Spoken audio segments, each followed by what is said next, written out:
1장 1절부터 3절에 있는 말씀을 보겠습니다. 신약성경 히브리서 1장 1절부터 3절.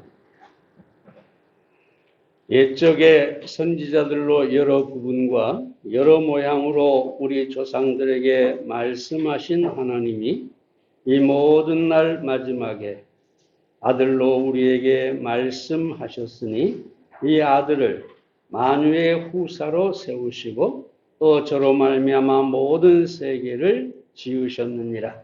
이는 하나님의 영광의 광채시요 그 본체의 형상이시라. 그의 능력의 말씀으로 만물을 붙드시며 죄를 정결케 하는 일을 하시고 높은 곳에 계신 위엄의 우편에 앉으셨느니라. 주일 아침에 히브리서 강의를 시작을 했는데요.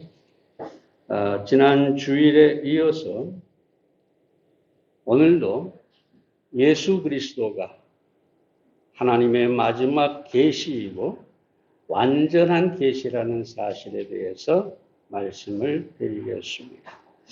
조지 맥도날드라는 사람이 이렇게 얘기합니다. 하나님은 아무것도 숨기시지 않는다. 태초부터 그의 사역은 주로 자신을 인간에게 계시하는 것이었다. 즉 베일을 하나하나 벗듯이 진리 뒤에 감추어진 진리를 계속하여 인간에게 보여주셨다. 인간이 하나님의 얼굴을 맨 처음 대할 때부터 그가 예수님의 장성한 분량에 이르기까지 하나님은 그 일을 계속 하신다. 무슨 말입니까? 하나님은 하나님 자신을 우리에게 계시하시는 것이 그분의 주된 사역이시다.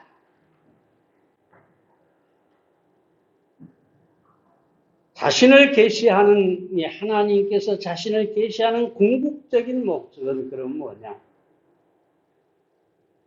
어둠 속에 있는 죄인들이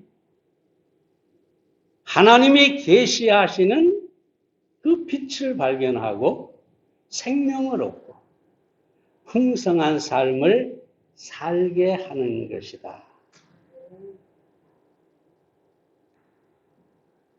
그래서 예수님은 요한복음 10장 10절에서 내가 온 것은 양으로 생명을 얻게 하고 더 풍성히 얻게 하려는 것이라 라고 말씀하신 것입니다.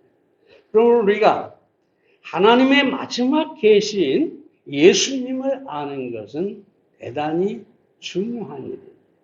왜냐하면 우리가 생명을 얻고 더 풍성한 삶을 살 수가 있기 때문입니다.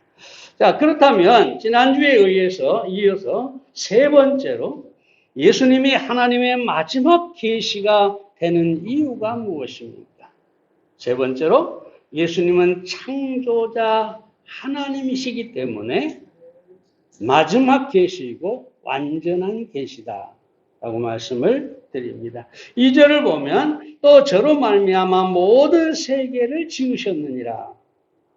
여러분 예수님은 창조주이십니다. 우주 만물을 창조하신 하나님이십니다. 요한복음 1장 3절에서도 보면 만물이 그로 말미암아 지은 바 되었으니 지은 것이 하나도 그가 없이는 된 것이 없느니라. 여러분, 예수님은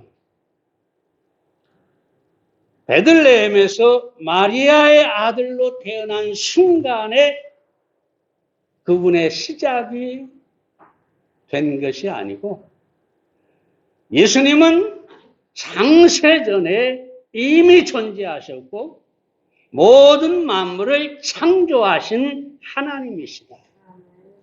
그래서 리차드 십스라는 분이 이렇게 얘기합니다. 어떤 것을 그리스도에게 더하는 것은 파괴적인 작업이다. 무슨 말입니까? 여러분, 미켈란젤로나 레오나르도 다빈치가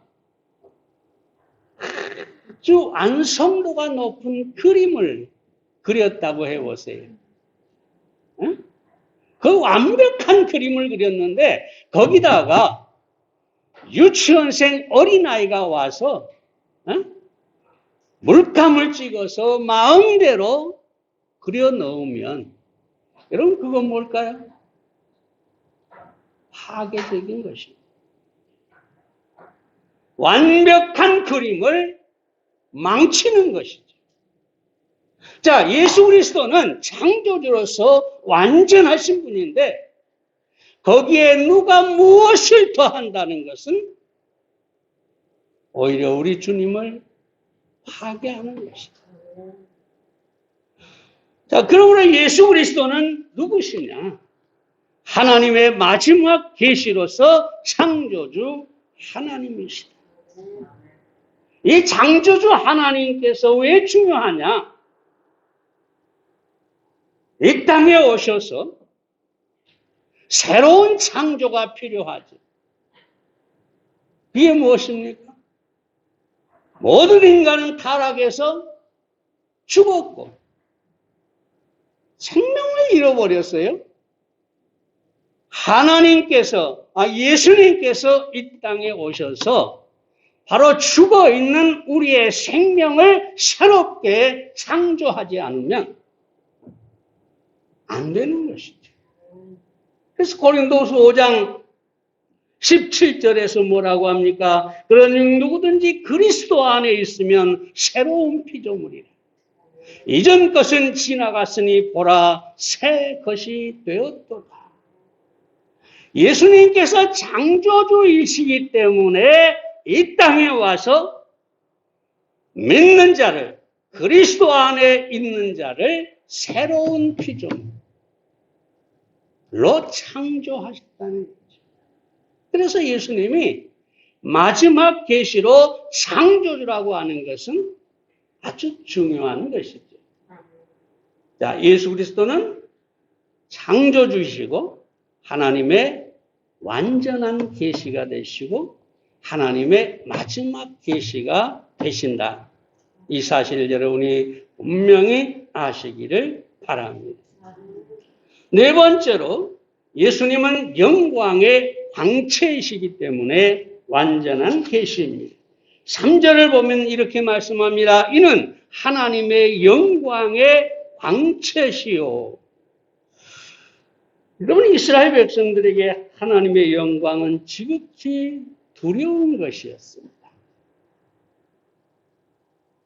그래서 시내산에서 하나님의 영광이 구름 가운데 나타났을 때 저들은 두려워 떨었습니다.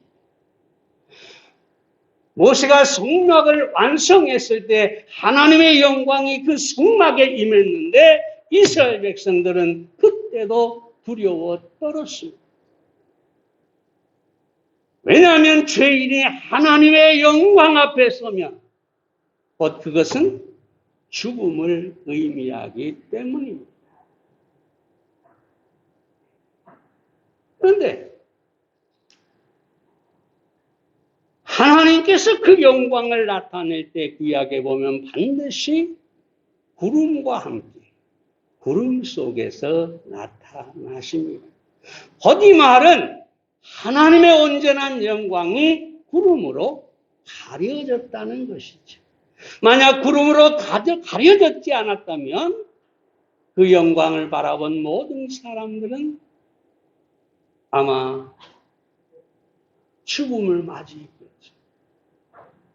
근데 하나님께서 은혜로우셔서 구름 가운데서 자기의 영광을 가리고 이스라엘 백성들에게 나타나시고 말씀하셨다는 것이죠. 근데 여러분, 이 사건 속에서 우리가 시내산의 사건 속에서 한 가지 생각해 볼 수 있는 것이 있는데 그게 뭐냐? 모든 이스라엘 백성들은 구름 속에 계신 하나님의 영광을 보았지만 모세는 그 구름 속으로 들어가서 하나님의 영광을 직접 보았다는 것이죠. 그래서 이 모세가 산에서 내려왔을 때 그 얼굴에서 빛이 나니까 사람들이 두려워 떨었다고 합니다. 그렇죠? 자, 그럼 이건 뭘 얘기할까요? 여러분, 이 구름이라고 하는 것은 바로 예수님의 육체를 말한다고 볼 수 있습니다. 예수님은 하나님께서 이 땅에 오신 영광의 주가 되시는, 그분이 육체로 하나님의 영광을 가리고 오셨기 때문에 누구든지 예수 그리스도를 만날 수 있고 예수 그리스도 안에서 하나님의 영광을 볼 수가 있다는 것입니다. 여러분, 여기서 빛을, 영광의 광채라는 말은 빛을 발한다는 뜻인데, 예수님께서 변화산에 올라가셨을 때 마태복음 17장에 보면 그 영광의 모습을 온전히 드러냈고, 베드로와 요한과 야고보가 그 앞에 엎드려졌죠. 두려워 떨었죠. 그런데 우리가 잘 아는 것처럼 요한복음 1장 14절에 보면 말씀이 육신이 되어 우리 가운데 거하심에 우리가 그 영광을 보니 아버지의 독생자의 영광이요 은혜와 진리가 충만하더라. 말씀이 육신이 되어 이 땅에 오신 예수 그리스도 안에 하나님의 영광이 있었다는 것이죠. 그래서 이제 누구든지 예수 그리스도 앞에 나오면 바로 하나님의 영광을 볼 수가 있다. 모세가 구름 속으로 들어가서 하나님의 영광을 직접 본 것처럼 모든 믿는 사람은 예수 그리스도 안에서 하나님의 크신 영광을 바라볼 수 있게 되었다. 에베소서 5장 8절에 보면 그래서 너희가 전에는 어두움이더니 이제는 주 안에서 빛이라 빛의 자녀들처럼 행하라. 하나님을 만나고 온 모세가 얼굴에 빛이 난 채로 빛이 난 것처럼 모든 믿는 자 예수 안에서 하나님의 영광을 본 사람들은 빛이고 빛을 비추는 삶을 살아야 한다는 것입니다. 중국 내지 선교의 개척자였던 허드슨 테일러라는 선교사가 선교하고 있을 때 한 청년이 와서 묻습니다. 신자가 되는데, 그러니까 그리스도인이 되는 데는 몇 년이 걸릴까요? 이 허드슨 테일러가 그 청년에게 이렇게 얘기하죠. 램프의 심지에 얼마 동안 불을 붙여야 빛을 발합니까? 청년이 그야 심지에 불이 붙는 순간부터 빛을 내죠. 그러자 허드슨 테일러가 이렇게 말하죠. 바로 그것입니다. 하나님께서 나를 부르시고 구원하셨다는 것을 깨닫는 순간 새로운 삶에 비친 그 영혼에서 빛이 타오르게 됩니다. 이 말은 무슨 말입니까? 누구든지 예수님을 마음에 영접하고 구원을 받았다면 그 순간부터 그리스도의 영광의 빛을 비춰야 한다는 것입니다. 이미 그리스도로부터 영광의 빛을 받은 사람은 그 빛을 비출 수밖에 없다는 것입니다. 예수 그리스도는 영광의 강체로 하나님의 완전한 계시이신 것입니다. 다섯 번째로 예수님은 하나님의 본체의 형상이기 때문에 완전한 계시입니다. 3절 말씀 다시 봅니다. 그 본체의 형상이시라. 여기서 본체는 하나님 자체가 되신다는 뜻이죠. 형상이라는 말은 자르다, 긋다, 새기다 이런 뜻인데요.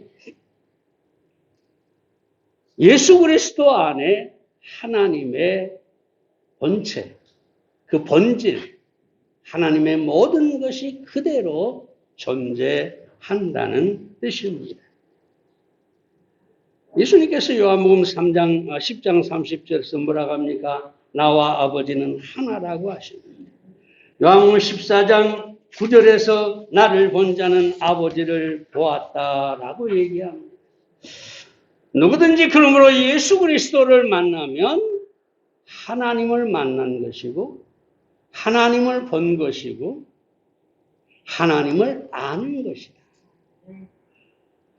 레바논 출신의 미국인 칼릴 지브란이라는 사람이 이렇게 얘기하죠.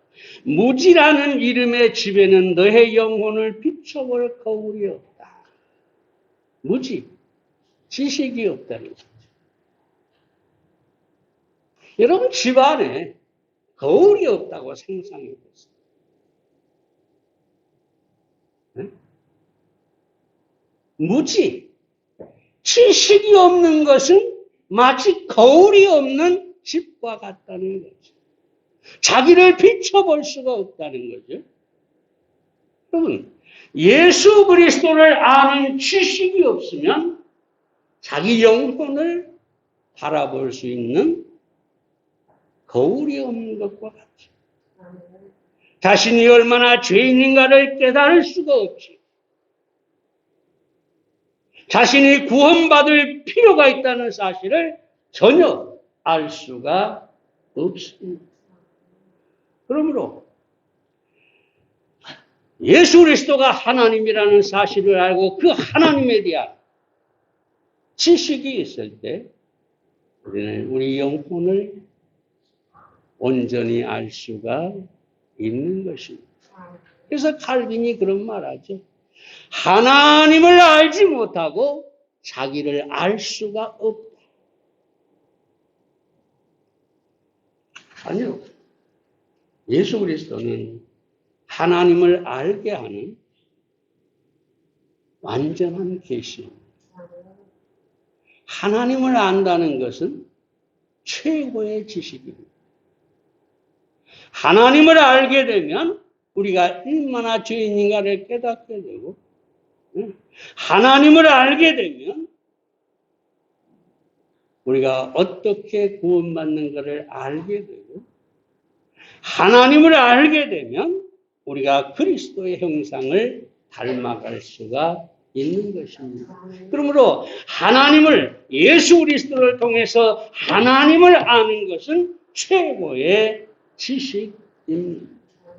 세상에 어떤 지식을 가졌다 할지라도 예수 그리스도를 아는 지식, 하나님을 아는 지식이 없는 사람은 무지한 사람입니다.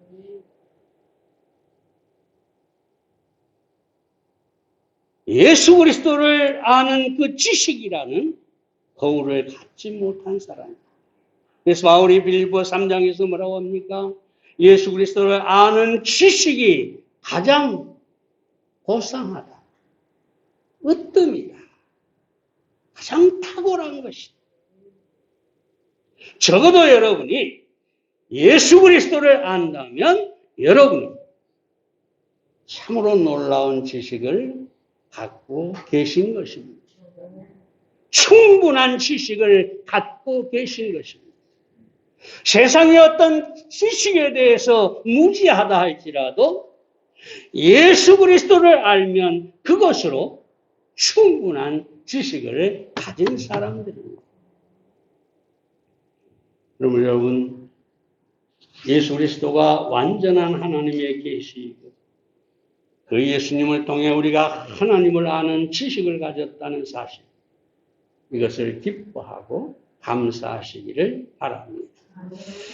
여섯 번째로 예수님은 우주 만물의 보존자가 되시기 때문에 완전한 계시입니다. 3절에 봅니다. 그 능력의 말씀으로 만물을 붙드시며라고 합니다. 여러분 조금 전에 말씀드린 것처럼 예수님은 만물을 창조하신 창조자이십니다. 그런데 그 창조하신 만물을 버려두지 않고 말씀으로 보존하시는 분이다. 계속 지키고 보존하시는 분이다. 여기 붙드시며라는 말은 보존한다, 이끌어간다 하는 뜻입니다. 이 우주와 세상이 존재하고 유지되는 것은 예수님의 말씀이 이끌어가고 있기 때문인 것입니다. 오늘날 인간은 교만해서 마치 자신들이 이 지구를, 세상을 이끌어간다고 생각을 합니다. 그러나 오히려 저들은 파괴자일 뿐이죠. 러시아의 푸틴을 보세요. 자신이 모든 것을 할 수 있다고 착각을 하고, 그래서 우크라이나의 전쟁을 일으키죠. 수많은 사람들의 생명을 빼앗아가고 수많은 건물들을 파괴하고, 그러면서도 마치 자신의 세상을 지배하고 또 그렇게 할 수 있다고 착각을 하고 있는 것이죠. 그러나 우리가 분명히 알아야 할 사실은 이 푸틴이 얼마 지나지 않으면 죽었다, 사망했다 라는 소식을 듣게 될 것입니다. 이 말은 다시 말하면 인간이 세상을 이끌어가는 것이 결코 아니라는 것이죠. 볼테르가 세계적인 대사건의 역사는 단지 범죄의 역사에 불과하다 그랬는데 딱 맞는 말이죠. 이 볼테르는 불신자입니다만 세계적인 대사건들, 그것들은 범죄일 뿐입니다. 범죄의 역사일 뿐입니다. 인간은 절대로 이 세상을 보존하고 이끌어갈 수가 없는 존재입니다. 데니데 로우먼트라고 하는 사람도 말하기를 원자폭탄은 적어도 위험스럽지 않다. 무슨 말일까요? 원자폭탄이 왜 위험하지 않을까요? 그 엄청난 파괴력을 지닌 원자폭탄이 위험하지 않다. 다음 말에 해답이 있습니다. 그것은 하나의 물체이다. 아주 위험스러운 것은 인간이다. 원자폭탄을 수백 개, 수천 개를 만들었다 해도 그것을 가만히 두면 그저 하나의 물체에 불과합니다. 그것을 터뜨리는 것이 인간이고, 언젠가는 이 아마겟돈 전쟁이 될지는 모르겠습니다만은 언젠가는 인간이 터뜨리게 될 것이고 세상은 파멸하게 될 것입니다. 그러므로 이 세상의 모든 것을 보존하고 이끌어가고 심판하시는 분은 예수 그리스도이십니다. 그 예수님께서 놀라운 사실은 온 우주를 보존하고 이끌어 가신 그 예수님께서 우리를 보존하고 우리를 이끌어 가시고 우리의 마지막까지 지키신다는 것입니다. 사도 바울이 뭐라고 합니까? 디모데후서 1장 12절에서 이를 인하여 내가 또 이 고난을 받되 부끄러워하지 아니함은 나의 의리한 자를 내가 알고 또한 나의 의탁한 것을 그날까지 저가 능히 지키실 줄을 확신합니다.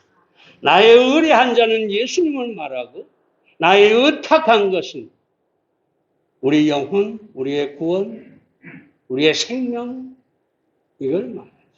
근데 그날까지 보존할 것이다. 그날이 언제냐? 우리 주님이 재림하실 때까지 우리를 보존해 주실 것이라고 합니다. 그럼 여러분, 세상에 어떤 일이 일어나도 우리를 보존하시는 예수 그리스도가 계신다는 사실로 우리는 평안을 누리고 힘을 얻어야 할 것입니다. 마지막 한 가지만 더 말씀드립니다. 이 일곱째로 예수님은 우리의 구속주가 되시기 때문에 완전한 계시입니다. 3절 말씀을 다시 봅니다. 죄를 정결케 하는 일을 하시고 높은 곳에 계신 위엄의 우편에 앉으셨느니라. 히브리서자는 여기서 두 가지 사실을 얘기합니다. 먼저 예수님께서 죄를 정결케 하셨다. 우리의 죄를 깨끗하게 하셨다. 우리의 모든 죄를 사하셨다라는 얘기죠. 여러분, 히브리서의 주제가 뭐냐? 그 주제 중에 하나가 히브리서 9장과 10장을 자세히 읽어보면 예수님께서 단번에 영원히 우리의 죄를 정결하게 하셨다. 그래서 하나님은 우리의 죄를 기억하지도 않으시고 우리가 다시 죄를 위해서 죄값을 지불할 필요가 없다. 얼마나 놀라운 은혜입니다. 예수님께서 십자가에서 단번에 영원히 나의 과거와 현재와 미래의 죄까지 다 담당하시고 나를 하나님 앞에 정결하게 하시고 의롭게 하시고 그래서 하나님께서 이제 더 이상 우리의 죄를 기억하지 않으십니다. 조금 심하게 말씀을 드리면 내가 지금 범죄할지라도 하나님은 그 죄조차도 기억하지 않는다. 왜? 십자가에서 단번에 영원히 그 죄까지 예수님께서 담당하시고 우리를 정결케 하셨기 때문입니다. 그렇다고 여러분 죄를 막 지으라는 얘기 아닙니다. 죄 사함을 받고 그 안에 성령이 있는 사람은 죄를 이기려고 하기 때문입니다. 범죄치 않으려고 하기 때문입니다. 죄를 지었어도 즉각 자백하고 버리게 하시기 때문입니다. 어찌됐든 예수님은 십자가에서 우리의 죄를 위해 죽으셨습니다. 루소가 말하기를 소크라테스의 삶과 죽음을 순교자의 것이라고 한다면 예수님의 삶과 죽음은 하나님의 그것이라고 할 수가 있다.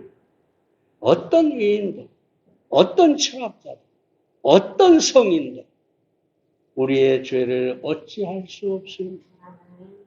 오직 하나님의 아들이신 예수 그리스도만이 우리의 죄를 정결하게 하시는 분이십니다. 그럼 여러분 죄 사함의 확신을 가지고 그 안에서 평안을 누리시기 바랍니다. 다음으로 우리의 중보자로 구속을 완성하실 것이기 때문입니다. 본문에 다시 보면 높은 곳에 계신 위엄의 우편에 앉으셨느니라 그럽니다. 여기 위엄의 우편은 하나님의 보좌 우편이라는 뜻입니다.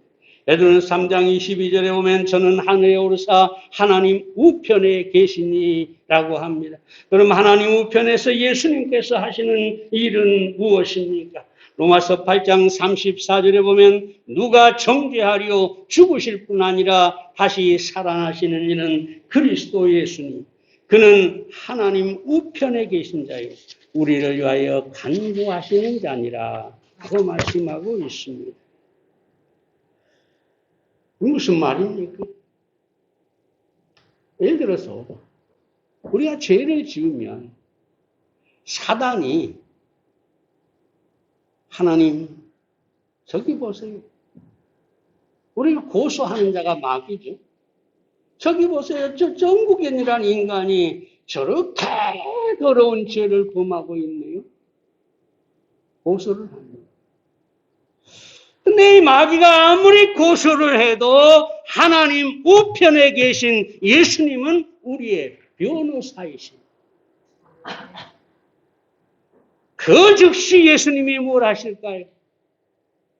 그의 손과 발에 못자국을 보여주시면서 하나님, 내가 저 천국의 내 죄를 십자가에서 이미 다 그 값을 지불했습니다.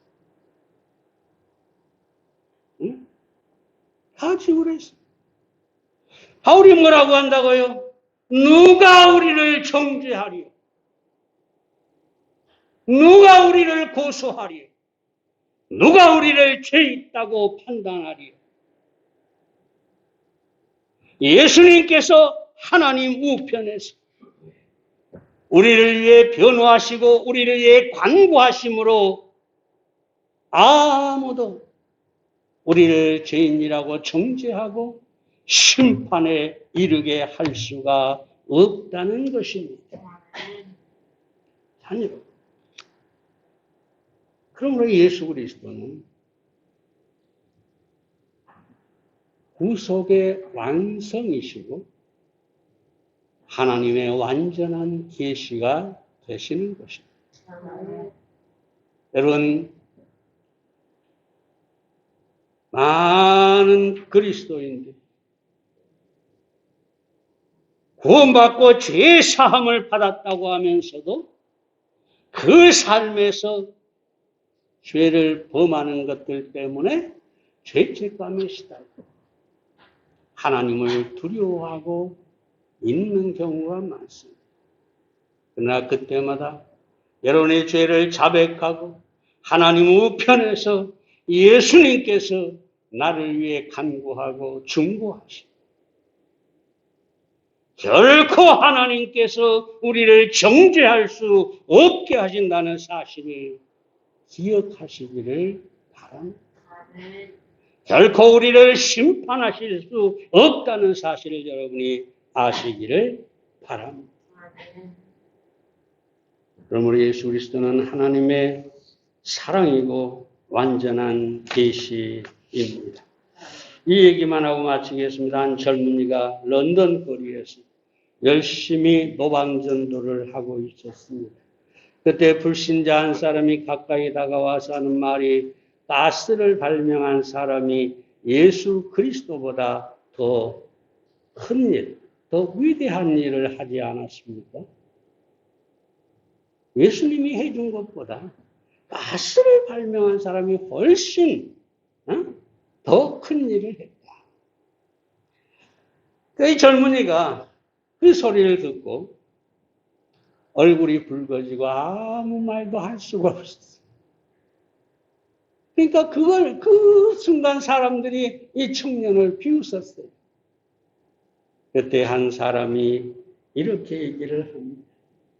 그 가스 업자였던 그 사람에게 하는 말이, 물론 당신의 의견이 옳은 것 같습니다. 아마 당신이 죽게 되면 가스 업자를 부르겠지요. 그러나 저는 내가 죽게 된다면 목사님을 초청해서 요한복음 14장을 읽어달라고 하겠습니다. 무슨 얘기입니까? 가시가 아니라 세상에 어떤 것을 발명한 사람이라도 죽음 앞에 선 인간을 위로하거나 살려낼 수가 없다는 것이죠. 그러나 예수 그리스도는 하나님의 완전한 계시, 죽음 앞에서 우리를 구원하시고 우리를 안전케 하시고 우리에게 저 영원한 천국을 보장해 주시는 것입니다. 그러므로 오늘 다시 한번 여러분들이 예수 그리스도는 하나님의 마지막 계시고 완전한 계시다. 그 주님과 사역을 여러분이 분명히 아시기를 바랍니다.